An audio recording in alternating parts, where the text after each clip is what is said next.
We believe many things about creativity, about how it manifests, and about how it is fueled.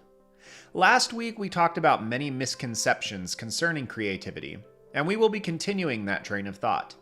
In fact, we will really be continuing that train of thought because last week I didn't even finish the whole outline because it went on so long. So we will be resuming with misconceptions about creativity, and then proceeding into this week's assigned topic, how emotion and mindset affect creativity and their place in it. Our first misconception for the day then: creativity is a fixed skill, unable to be built upon. This is a pretty normal human misconception about many things. The notion that I am able to do these things and not these other things, and that is simply the way of it. It reminds me of the hobbits prior to Bilbo leaving on his journey. Nice, respectable hobbits, never went on any adventures or did anything unexpected. I have alluded to this several times already in the last podcast, that creativity is much like a muscle, needing exercise and exertion in order to grow. Few things, especially skills, grow without injections of nutrients and hard work, without periods of testing and, unfortunately, periods of pain. Even plants need to be fed, and if they grow without any resistance from the wind or weather, their structure will be weak, caving in the moment life decides to throw something odd their way. We increase our creativity by using our creativity. Like a new sport or game, it will be difficult at first, awkward even. Every time I start a new video game, I have that period of feeling like a noob. Every time I get the wise idea to learn a new technique on guitar or begin a new instrument at all, I am relegated to the beginner position. This is not a place I particularly like. In fact, I really hate it. My inbuilt pride hates being new at things and hates being less than proficient. Of course, you can't be proficient at something if you're approaching it for the first time, but sometimes I find that my ego makes that difficult to realize. But just like these other arenas, creativity is built slowly and over much time. We hone the skill by continually putting time into it, by struggling, by working hard, and by strengthening that which already exists. The next misconception: inspiration is necessary for creativity. This idea makes sense on the surface. I think most of us, at least in the leisurely days of our youth, made things and conjured new ideas out of thin air when inspiration struck. When we saw or heard something new, something exciting. This concept is villainous though. Villainous in that there is some truth behind it. Sure, inspiration does often spark creativity, but the lie comes from the extension of that thought, that inspiration is required for creativity. Of course, if you work in any creative field, you know that this is false. If you are tasked with developing a web page, solving an issue in a spreadsheet, or fixing old code, you are not necessarily inspired to get creative, but the nature of the task requires creativity.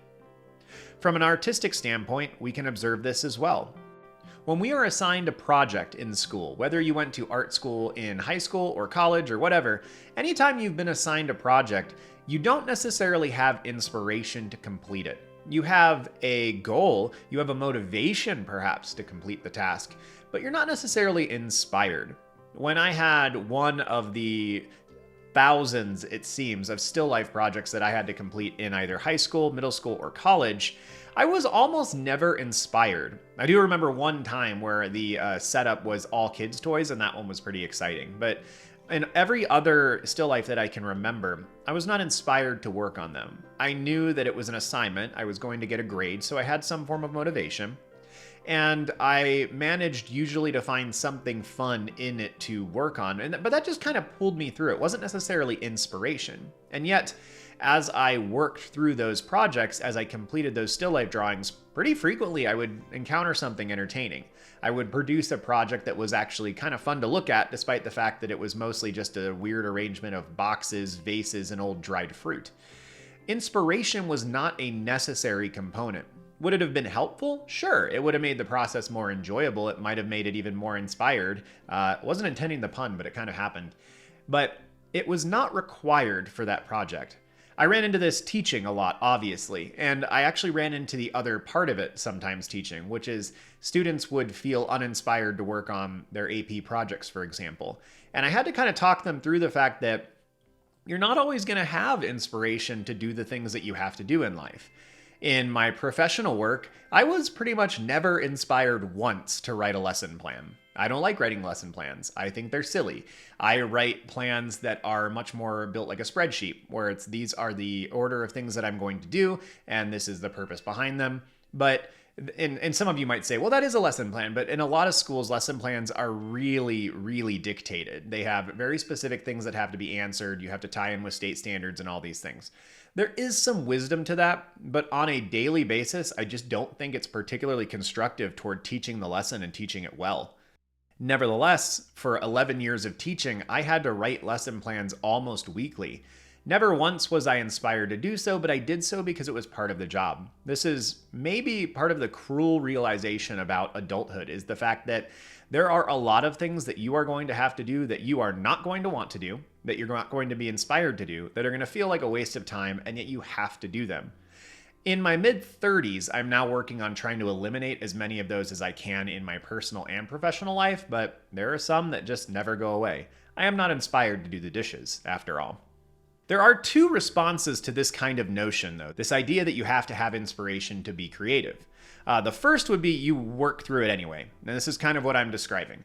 And the second is you seek to craft your own fire of inspiration to fuel your creativity. Let's start with the first, though, working through it anyway. This is predominantly what I've done in my professional and adult life, is just suck it up and work through it, because reality dictates that these things have to happen.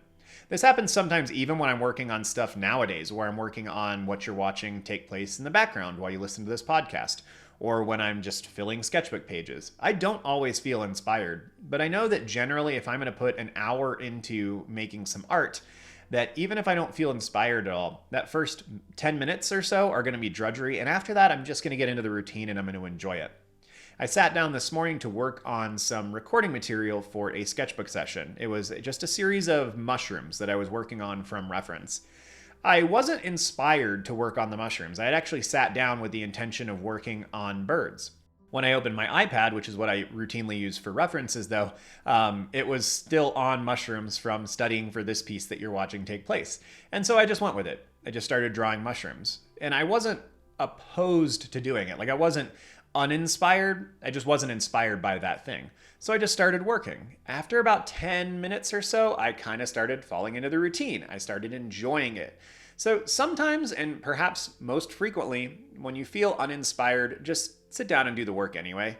Don't grind your face off on the sandpaper of hard work if it's not beneficial to you, but sometimes just pushing yourself through a thing is exactly the impetus you need to keep moving forward. The next of those notions, though, is seek to craft your own fire of inspiration to fuel your creativity. This is probably a better long-term thing. For me, this would have been taking that same set of mushroom drawings and really start to think about how are these going to come into the stories?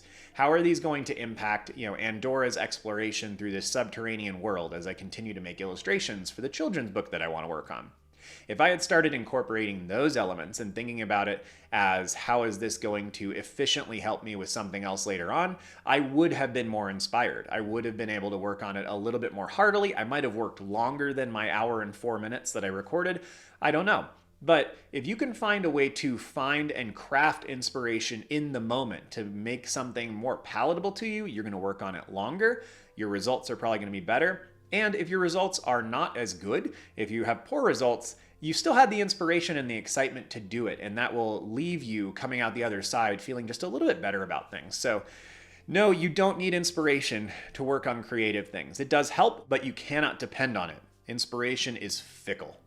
The next misconception, it is only valuable for commercial gain. This is an odd one. Popping up more recently, I suppose, though I reckon it wasn't long after currency first came into existence that humans had some measure of pressure to utilize creativity for commercial gain. We are, for better or worse, creatures that exist within a community that is largely economy-driven. We must earn money. We have bills to pay, food to buy, and in many cases, children and families to support. It is then no surprise that there is a substantial push to gain some financial security from creativity. I would love to make a sizable income from my art and creativity. It would be a dream come true, and I imagine many of you are living in that same place. However, we all know rather instinctively that this is not the sole purpose of our creativity. For many of us, the need to create is inbuilt, something we cannot disengage from without substantial risk to our mental health and well-being. In that train of thought, we must continue to be creative regardless of the financial benefits. Obviously, there is no problem with creativity being used for economic gain. In my time as a teacher, obviously a position I was paid for, I worked frequently not just to improve my own methods creatively, but to make processes and systems throughout the school as a whole more efficient. Most of the time I spent at the beginning and end of the school year was dedicated to making things more efficient, to polishing things that had accumulated over time, rounding out systems so that they were not only more user-friendly, but they were also producing better results with less work. This is creativity. It's problem solving. It's coming at things from a different perspective. This is a widely applicable skill, but it is not the sole domain of creativity. We must be careful, I think. If we tend to think of our ability to creatively problem solve as only a means to an end, we may begin to burn away at the source of our joy. I would encourage you, if you work in a field where your creativity is monetized in any way, ensure that you spend time working on, quote unquote, useless things. Art for you. Work in your sketchbook. Build things that are just fun and they fill you with joy and excitement. Art is beautiful, and especially if you work creatively for other people, it's important that you do some work for yourself as well. This next misconception is the last one from last week's podcast, and it's kind of a diabolical one. Creativity is reserved for children. I love how I always accidentally leave points like this to the end. This is a harsh one, a crappy piece of American society that I feel like has come up frequently. Art is not just for kids, though I feel like I fight that concept, that idea, constantly. I watched it happen with the parents of my young students supporting every creative endeavor of their children, only to watch that dissipate as they hit high school. Their parents either accidentally or intentionally moving to support more academic endeavors. Most parents mean well, of course, but the implications are clear to the children. Creativity is for kids, and you are growing up, so let go of that. I feel like I could spend a lot of time here, but probably preaching to the choir with the crowd that's listening to this. So I won't dabble for too long, but I do want to spend some time on it. Art is not something just for kids. Creativity is not an innate skill that just departs a human as they age. We sometimes think of it as being a kids-related skill because kids are less inhibited. In a lot of children, we see the ability to conjure ideas very quickly because they're not judging their ideas immediately. They're looking at every possibility and they're just weighing them as fun and interesting options. We saw this in the academic world about 3rd or 4th grade taper off. I don't remember exactly what the psychological phenomenon is called, but essentially between 3rd and 4th grade, if you walk into a classroom, in a 3rd grade classroom, and you ask every student in that room to raise their hand if they are an artist, most of the time, close to 100% of those students will raise their hands. Simultaneous things will happen if you ask them if they're a musician, if you ask them if they're creative, any of those kinds of things. However, if you go into a 4th grade classroom, especially one halfway through or at the end of the year, and you ask similar questions, very few students will raise their hands. From the academic and intellectual insights that I have gained, not only from my own experiences, but from reading people who are far more intelligent than me, the result seems to come from the fact that this is the age where most students start to compare themselves and form judgments about themselves. So in that 3rd grade class, they're just thinking about themselves. When you ask them if they're an artist, they're like, yeah, I like to make art. Of course I'm an artist. But in the older kids, they're thinking, well, there's Susie over there and she's a really good artist and I'm not quite as good as her, so I'm not an artist. And I'm feeling a little bit insecure about calling myself such and I don't want to draw any attention. As kids start to form those judgments about themselves and about others, as they start to worry about how others view them and how they think about them, you start to see these notions taper off. And really, you start to see the death of creativity in a lot of people starting at that age. If it's not fostered during that really instrumental period in a child, often they will fall away from it forever, which is terrible. This is something that when we were building the school, I spent time, I taught 3rd and 4th grade the first year of the school, and after that I passed it on to other people. And I always talked to the new teachers who took on that position about this component because it was so important during that time of a child's life that they understand that just because someone else is better than them at something doesn't mean that their input is invalid. They had to have an encouraging environment that allowed them to be better or worse than their peers, and it just didn't affect them as a human being. This was always kind of a hard thing to do. It was a tightrope act, but the whole concept was just give them encouragement, allow them to just sit in what they enjoy, and even if they're not very good at it, they need to understand that that's okay, that they can be an artist, that they can draw, that they can retain that creativity from their childhood, and it's not a stupid, childish thing that needs to be left behind. But unfortunately, a lot of people lose out on it at about that point in their life. Sometimes it happens a little bit later. Middle school is often brutal on creatives as well, but it really starts, from my experience in the American educational system, in about that 3rd or 4th grade gap. So maybe at the end of the day, it is kind of a childish thing. Like, creativity might be a childish thing, but not in a negative way. It's a childish thing, and it's something that many of us have in higher quantities and amounts and with more freedom when we're young, because we haven't been accosted by life. And so if we are to retain that, if we are to go back and to harvest that creativity, to foster and cultivate more of it in ourselves now, we need to allow ourselves to be a little bit more like children. And there's a beauty in that. There's a naivety. There's a wonderful ignorance, if you want to call it that comes from being creative. You're allowing for many of your inhibitions to dissolve. You're not ruling out ideas as being stupid right off the bat. You're allowing an idea to just be an idea. And then later on, you might look at it and go, that was a really bad idea, but you're not doing that immediately upon its genesis. And that really seems to be the crux of creativity, is just you don't rule everything out or anything out immediately. Well, that closes out the stuff from last week. So let's start moving into what was actually prepared for this podcast. I am calling this set of topics loosely emotions and creativity. Originally, I was going to spend some time here on inspiration, and as this was going to be its own podcast, that would have been fine, but we just covered a whole bunch of stuff with inspiration. So just know that emotionally it was here, and we're going to start with the role of structure versus spontaneity. It is often thought that creativity is spontaneous, and often it is. Many of the most creative people we know happen to be very spontaneous people, and this is no coincidence. There is an overlap in those traits, a lack of inhibitions and a lack of dedication to tradition, perhaps. It is wrong, however, to assume that creativity must come from spontaneity. In fact, some of the most creative people in the world have very structured routines. On the Draftsman podcast, Stan Prokopenko and Marshall Vandruff interviewed and talked about many professional artists. Most, I would say, the vast majority of these artists have dedicated routines. Sometimes this is as detailed as they get up at the same time every day, they read the same thing or they read the same kind of thing, they have the same breakfast, they might even wear the same clothes.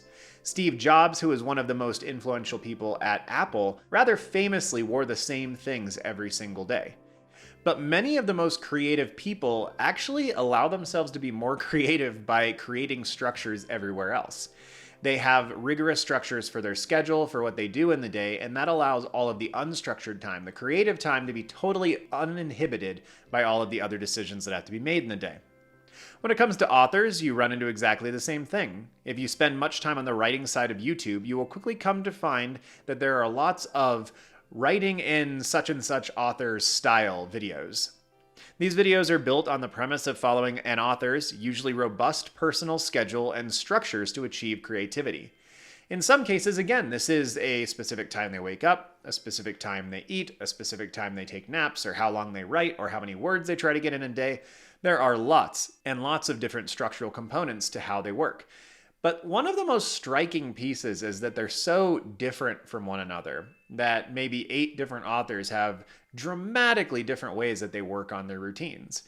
But the thing is, they all seem to have routines. Very seldom do you run into somebody who has no structured path for how they work on their craft every day.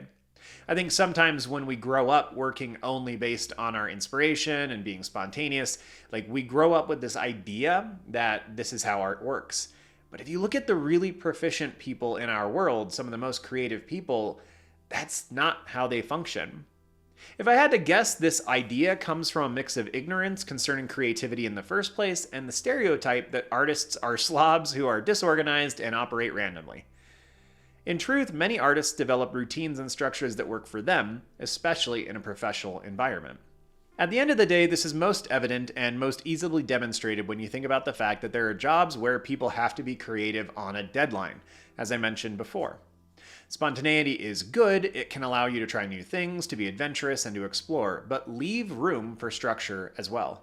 And, from my unique perspective, I love structure. I have most of how I do everything structured.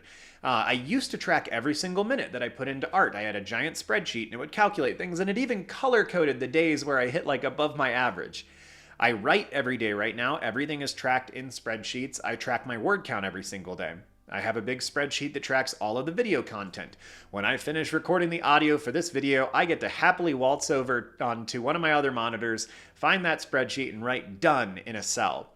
I love spreadsheets. I love schedules and routines. Now, I love them more than you probably do. I love them more than most people do. But structure can actually help you be more creative. And structure can allow you to be spontaneous in the areas that matter. The effects of community on creativity. Now, this branches off of something we talked about a little bit earlier, or maybe even last week. The idea that creativity is primarily, or in some cases essentially, a solitary task.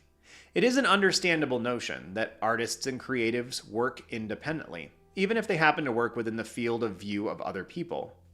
All we have to look at to pull this concept apart are schools and some of the most creative organizations in our world. Companies like Pixar are built on creative concepts, and their formula seeks to be communal and lead to communal banter that actually gives them more profound and beautiful films. The idea that people can get together, talk about a concept, how they might want to illustrate it, and come up with better solutions to the presented problems simply flies in the face of the idea that creativity is a solitary action. For many of us, the other realm that conflicts with this is school and art classes. How many of you have been in a class at some point where the project requires some manner of conceptualizing or creativity? This may be an art class, but it also might not be.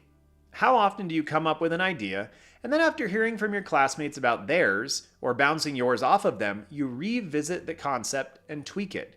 Maybe you even look at your idea and go, well, mine was really lame in comparison to Charlie's over there. His was really cool. And you come back to your own idea, reinvigorated with some new ideas, and you pull things apart and you create something better.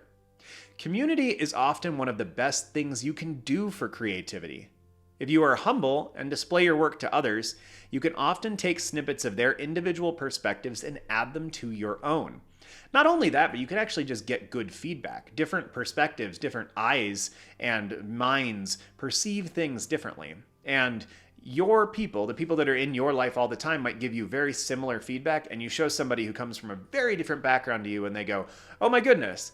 And this can happen a lot of time with cultural and religious things too. Things that you think are really overt because you were raised in one kind of community, and then to people halfway across the planet, they don't pick up on those things that you're trying to get across because they don't have that same culture. Sometimes that matters, sometimes it doesn't, but it is kind of a component here.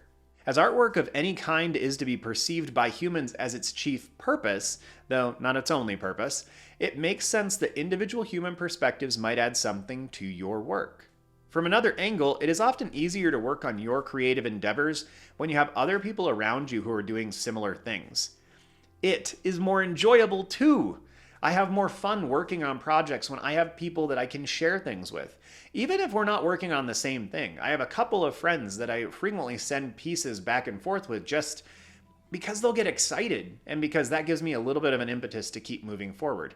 Usually I look at my photos that I sent them the next day and go, oh my goodness, what were you thinking? That's terrible. But in the moment, it was still fun and it was encouraging. And I can actually go back to their responses later on when I'm doubting what I put together, and I can pull on that encouragement in that moment as well. I find that I work longer and I take fewer breaks when I work alongside other people too. There's a sense of accountability, of mutual work toward a common goal, and this is simply being in the same presence as others, let alone working on the same project. When I was in high school, we would work on large-scale projects all the time in our classes. My junior and senior year, I took a lot of art classes. I took AP Studio Art my final year, and that class was really predicated on the idea that we would do, I think it was 12 pieces in 2 different categories, and then there was another group that was 5 pieces that we had to send in physical copies of. All of our pieces and the ideas and the theories behind them were dramatically different from one another, but we would sit in this communal space and kind of banter and listen to music and work through things. If you were the one person there who wasn't working on their project, you stood out like a sore thumb. And that kind of accountability, just like, you can't really exist in this space and feel okay with yourself if you're not working on something, was really good for me. In addition, outside of school, we would hang out at each other's houses. We didn't have the ability to play video games like we do now, where everyone can kind of play from their own house and play together. So frequently when we went over to someone's house, there was only one person who could play the PlayStation or N64 or whatever it might be. And so generally one person would play, the other people would just kind of hang out and draw. I have hundreds of hours where I just watched my buddy play through Final Fantasy VII and then Final Fantasy VIII, and I pretty much just sat on the sidelines and watched and sketched. But that communal time, spending time among other people working on things, even if we weren't all working on the same thing, was a wonderful experience, and it made it easier to work on things. It's a little easier now to get distracted. You know, our phones have games on them. Back then, we didn't have smartphones. They didn't exist yet. Texting really didn't exist at the point I'm talking about, which might be mind-blowing to some of you, but you know, YouTube didn't exist. Video games on phones didn't exist unless you were playing Tetris, and even then it was kind of a really exciting thing if you had Tetris on your phone. So sketching, drawing, and reading were kind of our pastimes when we weren't at home. I could bring my Game Boy over, but the battery didn't last real long, and if I'm thinking about that time period, I would have really only been playing Pokemon on my Game Boy, which is still really the only games that I ever played on my Game Boy. So in addition, when you actually sit down to work with other people on the same project, it can be an even more enjoyable situation. I have never produced or seen better work than when a group was engaged on the same idea. Each set of skills comes into the fray differently, and they always produce something more interesting or beautiful than a single artist might have done on their own. We did a lot of this in high school and in college as well, that we would actually come up with our own projects, not for class or anything, but just for fun. We would design characters, we would design worlds. A couple different times we even got giant pieces of masonite and tried to make huge paintings, but usually we overwhelmed ourselves and didn't finish the projects. But you know, it's the sentiment of the thing that matters. Though creativity is often a solitary venture, it does not have to be. The complications of life, the simple fact that we often work on our art at absurd hours of the day, means that we cannot work together all the time. Community can not only make art more enjoyable though, it can be an essential part of a healthy artistic life. Once again, I'm going to make a case that if you haven't already checked out our Discord server, I would encourage you to do so. It is small right now, we just built it a couple weeks back, but it is a community that we are committed to building. One where we can get feedback on our artwork, we can be a part of a group, we can hold each other accountable if that's what you desire, but mostly that we can just come together and be our own weird artistic selves, spending time talking about the same kinds of things, getting inspired by each other and our work, and giving some casual or heavy feedback if that's what you desire. The Discord link will be in the description of this video, of this podcast, and it should be in all subsequent ones as well. Well, again, I seem to have reached an odd point at the end of this podcast. I have another 5 pages of notes and outlines where I was going to continue, but I've only really gotten through half of that, and we're already getting really close to the half-hour mark. So I think I'm going to extend this into a 3rd episode based on creativity. The next episode will be answering some common questions about creativity, some things that have come up over the years that I've run into or seem to occur on platforms like this. Some of those questions will be things like, is failure necessary for creativity? Does an easy life make creativity more difficult? Is creativity logical or is it instinctive? And several others. So I hope that you'll join us next week for that podcast as well. And if you get a chance, check out the Discord. If you're interested in supporting me on this channel, as always, the link to my Patreon is in the description as well. Well, as always, thank you for your time. I hope that you enjoyed this. I hope you got something out of this. And mostly I hope that there's some vindication for how you are as an artist, for the way that you come about things. Creativity is this ethereal concept that we all have some definition for in our brains, but we don't often sit down and talk about in more of a finite, structured way like this. I don't have all the answers. I spent 11 years working with middle and high school students teaching them, and then I spent probably 11 years prior to that being in art school, middle school, and high school working as an artist and being weird among all the other video game and anime loving nerds. So I have a lot of time invested into these areas, and I've got a lot of thoughts because, for better or worse, I can never stop my brain from just breaking things down and thinking about things. So I would love to hear from you in the comments if you want to share just what you thought was the most intriguing thing, or if you feel like I missed something or got something wrong. I'd always love to hear from you and get that feedback. Well, have a good one, y'all. See you soon.